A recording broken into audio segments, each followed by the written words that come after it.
ijaan agarreen be waraabbachuu miti. Bishaan kun galuunsaa bara 2000 wayiiti. Har'a itti gaafa sana galee takka bishaan waraabbannee hin beeknu kunoo iddoo kana jira gaaniinsaa tabba kanarra jechuudha. Kan iddoo dhaabbate boonana tokkittiidha. Isa yuukun asitti taankiin tuubboo buqqisee jennaan tuubbootti fudhatanii madeemanii ammoo wanaa tuubboo sana kadhannee dadhabnee nama 20maanis 30maanis iyyata gizee dubarreessaa turre. Ofii dhannee qaamaan dhaabbannee bulchiisa gaafanneerra. Takkaa furmaata nuu kennuu hin dandeenye.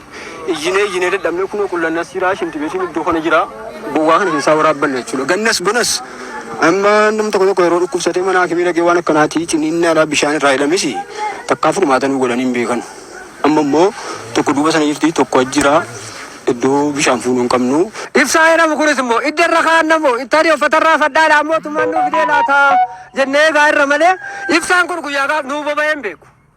Hin boba'aadhaafis immoo yaada asabaas hin jirru asamlees hin jiru maal jennaan nuu ofii keenya qote bulaan olitti buufnee of cooma biraatii dhaabne beela ilmaan keenya beellessinee of cooma biraatii dhaabne itti tajaajilamnaa laata jennee dhaabnee kaane kisaaraa tamne.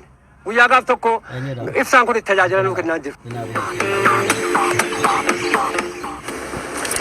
Itti fufnee daawwattoota keenya qophii caayatii daawwachaa kan jirtanii obbo Abdul Mannaan gara aanaa keessanii yeroo imallu rakkoon gama bishaaniif ibsaadhaan wal qabatee bal'inaan akka jiru jiraattonni gandaas akkasumas immoo magaalaa keessan keessa jiranis baay'een isaanii kaasaniiru garuu wantoonni hedduun isaanii kanneen bishaan tajaajila akka kennuu fi dhaabbatanii jijjiiran daandiirraa guutuutu jiru maaltu si mudatee rakkoon kan ta'e maali? Tole kanuma jalqaba gaheerraan kaasaa bishaanii geessachaati. Bishaan kun bara 2004 kan inni hojjetame sagantaa Awaash jedhamuun kan inni hojjetame. 2004? Dhugaa dubbachuuf akkuma amma jarri kaasan yeroo sanaa kaasee tajaajilan kennine. Rakkoonsaa burqaan irratti hojjetame baay'ee dadhabaadha. Burqaadhuma xiqqoo hawaasni naannoo sana waraabbattu ergasii turte sanarratti dhaabbatee boolla gadi fagoon hin qotamne yeroo moobayee gara riizarvaarii dhaqee uummata bal'aadhaaf tamsa'u humni isaa dadhabee jechuudha. Har'aa kaasee yeroo sanaa kaasee tajaajilan kennine. Yeroo sanaan qoratamne ture jechuun bakki sun naannoon sun taankarii sana dhaabuudhaaf mijataa hin ta'aa jedhamee jalqaba qoratamee ilaalamee miti reekanii piroojeektii baajannis qabamee hojiin eegalamu. Akkasii sila. Hun ta'uu dhabuudhaan iddoo taankariitu hin ta'in oddoo burqaateen marakkoon burqaatu gahaa ta'uu jedhe. Burqaa isin quban qabdan yeroo sana. Moggaa kudha wayii kun quban qaban yeroo sana. Rakkoo maal hojjechuu yaalta? Ergoo dhumne tubboowwan achi jiran loon hoolota garaagaraatu itti hidhamanii caccabanii qisaasamee qabeenyi qisaasameetu kan nuti argine. Aanaa keessan keessa waan ta'eef achi deemuun hojiif deddeemuun keessan hin oolu waan ta'eef argitanii itti deeman yaada tarkaanfii maal fudhattanii hawaasa kana deeggaruuf kaka'umsa hojii isin hojjettan maaltu jira?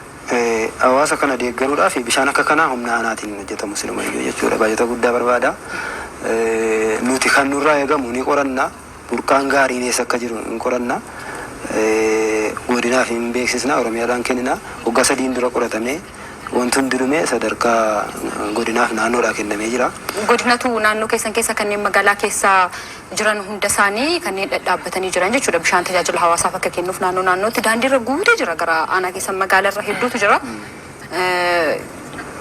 Isin utuu hin qoratamin utuu hin ilaalamiin akkasumatti addatuun bahin dhaabbate jechuudha.